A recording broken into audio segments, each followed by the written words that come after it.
আমি তোমাদের সঙ্গে একদম অন্যরকম ভিডিও শেয়ার করতে চলেছি, যেটা আশা করছি তোমাদের খুব ভালো লাগবে।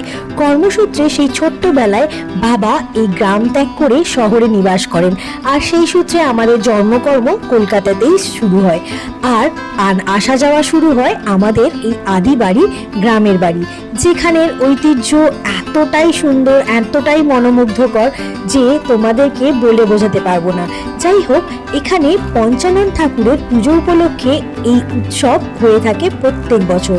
গ্রামের প্রতিটি মা বোনেরা এই পুজোতে অংশগ্রহণ করেন, আর সন্ধেবেলা হলেই তেনারা ঘাট থেকে স্নান করে গন্ডি কাটতে কাটতে বাবার দরজায় এসে পৌঁছন এবং সেখানে বসে মাথায়, দু হাতে, কাঁধে আগুনের ভার নিয়ে সেখানে বসে পড়েন এবং তারই কাছের মানুষ যারা বাবা, ছেলে, স্বামী, তারা কি করে এখানে ধুনো উড়ায়, মানে ধুনো জ্বালিয়ে সেটাকে অনেকটা উঁচুতে তোলে আগুনটাকে। এটাই হচ্ছে এখানকার। তো তোমরা অনেকেই এই পুজো সম্বন্ধে জানো, বা এই পুজো বা এই রীতি রিবাজ তোমরা দেখেছো।